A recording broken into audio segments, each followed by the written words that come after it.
Welcome. We are here in the TOMAR booth at the last day of FDIC, and I'm here with Ed Boring, the fleet sales manager from HME. We are going to learn a little bit today about this HME Type-3 engine and do a little walk around where we learn both about TOMAR lighting and about the engine itself. So we're starting off here in the front, Ed, and a few things are apparent from a lighting perspective. One is that light bar up there is all white. So one of the unique things about TOMAR lighting is that a lot of the lighting on this rig is dual color. We have the ability to both use it for warning lights. That light bar can flash red and be a warning light. It can also go all steady beam white and produce a lot more scene lighting on the fire scene, which is something wildland units in particular are valuable for them. Right, that's one of the things we like is the ability for the warning light, as you said, to be a warning light in route and then become a scene light when you're on scene. Out in the wildland environment, there's not any lighting around, so perimeter lighting around an engine like this is incredibly important. Gotcha, fantastic. Anything you want to point out about the front of the engine here? Anything unique or different or? Well, just for starters, this is the HME Model 34. It is a Type 3 wildland engine, and it's based off of the California Department of Forestry specification. So this is the workhorse of wildland firefighting on the West Coast and primarily in California.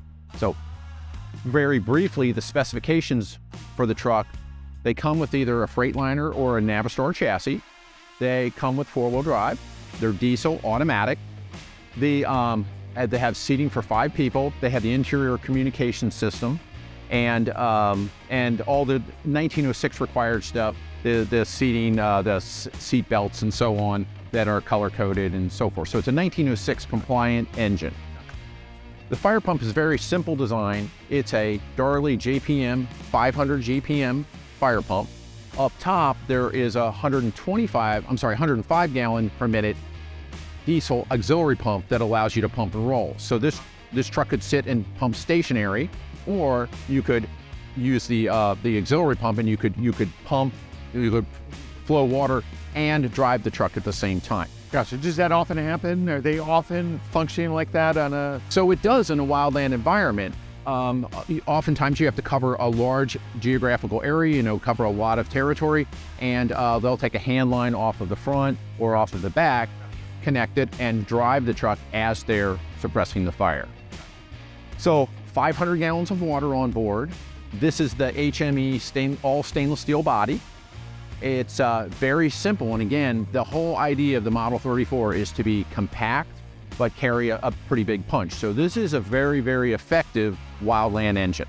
Gotcha, fantastic. I'll just talk a little bit about the lighting on the side here.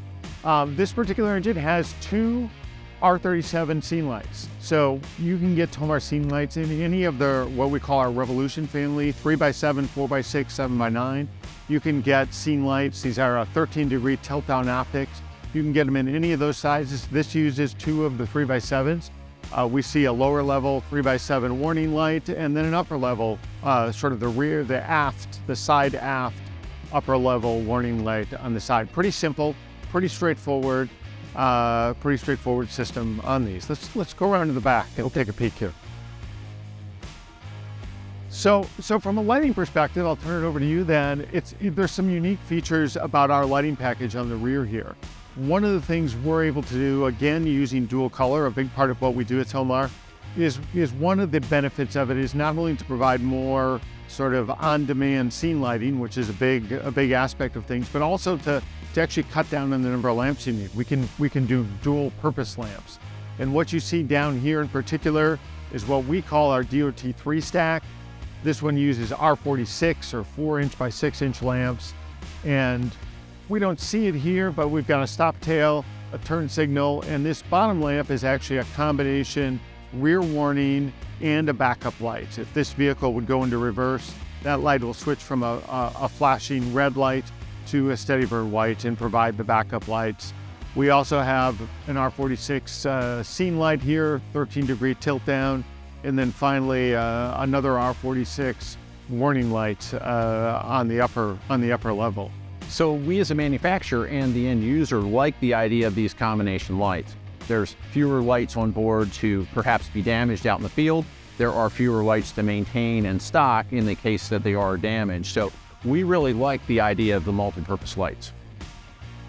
You mentioned before, Ed, that one of the unique aspects of this truck is all the storage is enclosed. You're not open to the elements. You're able to securely store things and keep it dry out there. Right. So these folks travel long distances to go from fire to fire. They also travel on unimproved roads, logging roads, dirt roads, through fields. And so it's really important to have all of the equipment that they carry fully enclosed. It can get lost, it can get stolen, it can bounce off of the truck in those environments. There's a lot of things that can happen. So yeah, we went to some great extreme to be able to enclose everything, even like the hard sleeves and the ladders. So everything, there's nothing bolted onto this outside of the truck, equipment-wise, that could fall off. Makes a lot of sense. You know, one of the questions we've had, Ed, during this show is questions about this right here. And right under this upper step here, there's two on either side. There's these tubes with a cotter pin in them. What are those for? We've had people asking what's up with. So we get that question an awful lot. And again, in the wildland environment, you're operating for a long period of time. You could be operating for days on the same fire, and you could be covering a large area of territory. And so if you stretch your line out and you work this area, and then you need to go 100 yards up the road and work the same area again, okay? It wouldn't make sense for you to take all that fire hose that you laid out and roll it back up, put it back in the compartment, and go string it out. So this is something called an iZone bar. So the interface zone. Okay. So this bar goes up here, and it's pinned in place. And you have the ability to take and loop your fire hose over these and carry them from point to point. Gotcha. Quick and easy and mobile for short distances. And these aren't for riding down the road carrying hose like this, but it is taking it within the incident area. And that's why they call it an iZone bar. Gotcha. Little feature that I didn't know about. So thanks. The last thing I didn't mention, pretty standard, our 6-lamp traffic directors in back here as well. We've got a few different options on that. This is what we call our L-stick. You have a few different options with that on these Type 3s or any engine. We can go all the way up to a big TRX that can be dual color and give you scene lighting off the rear as well, which we've done on some of the engines we've done with HME. Do you have anything else you wanted to add here on the rear? Well, I think just going back to the lights, in this particular case, these are recessed, so there's no way for us to damage this with hose coming off the back of the truck or perhaps tools being leaned against the truck. Sure. And even the lights that you described earlier are protected within that bezel that you provide. So we do have them packaged pretty well to reduce the damage to them. And that's of course that's your packaging. Absolutely, yeah.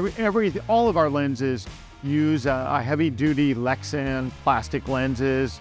It's not impossible to break them, but they're pretty hardy. They're pretty rugged and not something we run into very often. So works great, particularly on a vehicle like this that, as Ed mentioned, is going off-road, is not always on nice roads, and might have branches or trees or bushes or other things come into contact with it.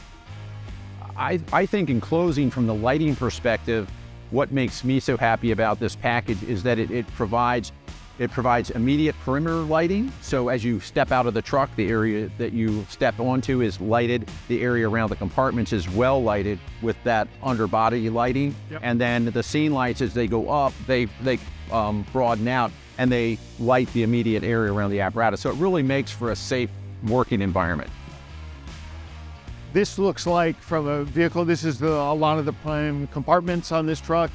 Again, anything unique or different on the compartment side? Just looks like there's a lot of space here. Well, there is. It's very compact. It's very short, but it has full depth compartments along with that 500-gallon tank. We have the ability to store the typical wildland cache that's used out in the western states.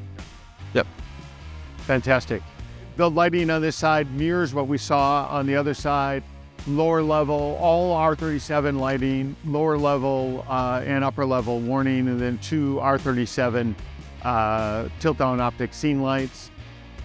Part of this side of the apparatus is different from the other, where we had the pump panel on the other side. It looks like we have an intake ability here, as well as some other things.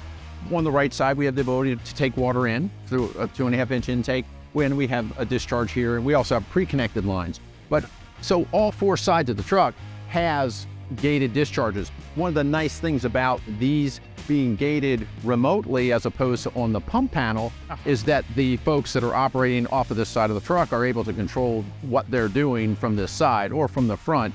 And of course, staffing is limited in a wildland environment. So we need to make this as simple and as labor unintensive as we possibly can. Gotcha. We look on the front bumper here, is we've got one of our small little 2-inch by 5-inch ILEDs up here. These also can be dual color or even 3 color, a handy light that can either be, in this case, mounted horizontally, or we can mount them vertically, which we do on some of the Type-3s, where we put it a vertical mount, and we have different optics in that can spread the light out even though it's mounted vertically. And you have a tapered version of this mount or something that you can put up on a curved surface, is that right? We do. We have the ability, if required, to actually get what we call a little sort of a shim, but we can 3D print it to sort of even out the curve and give it a flat. So it's sort of like a wedge. It's kind of like a wedge, exactly. On the upper level here, I mentioned that Scorpion light bar. This one has a 58-inch Scorpion full dual color light bar.